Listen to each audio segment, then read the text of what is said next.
right, I've just pulled this one out of the freezer. It's been in a little bit longer than 20 minutes, probably about 25. And we just go around the edge first and just kind of scrape off a little of the excess. Then go ahead and take some new buttercream. And see all these little holes? This fills in all those little areas.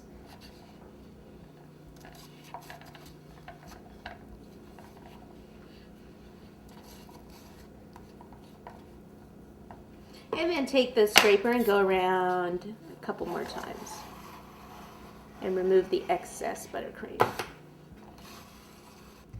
And then at this point, for the edges, I take the acetate paper that you can get at a cake supply store, or you can use, go to a art supply store, and they usually have something similar to this. Okay, so I can pop this off to the side, roll out my fondant, and then cover it. See, I notice I'm not flipping it over, but I keep it on the one side, but I do keep picking it up, making sure that it's not sticking to my surface.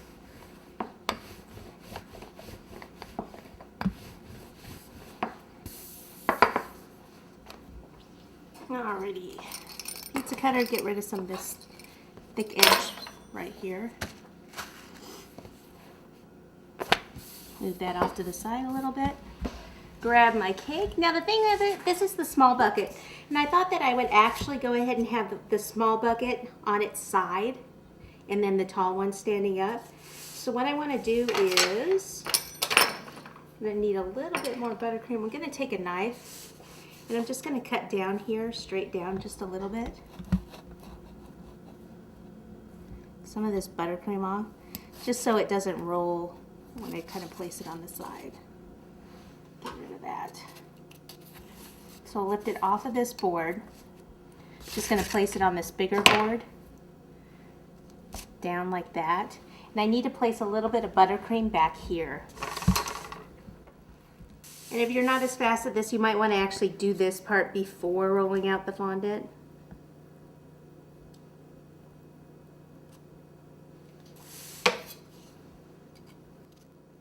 And lift this up, bring it on over, and voila.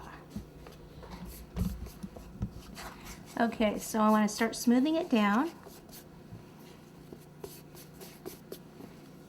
See how I'm pulling it apart, smoothing it down, pull it apart.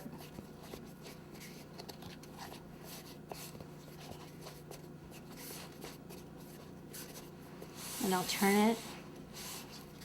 And do the same thing here. So I need to pull this apart, smooth it down.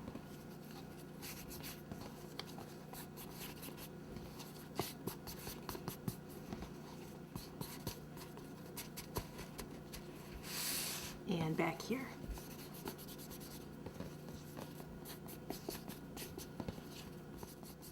Okay, and then at this point you can go ahead and take your pizza cutter and cut around.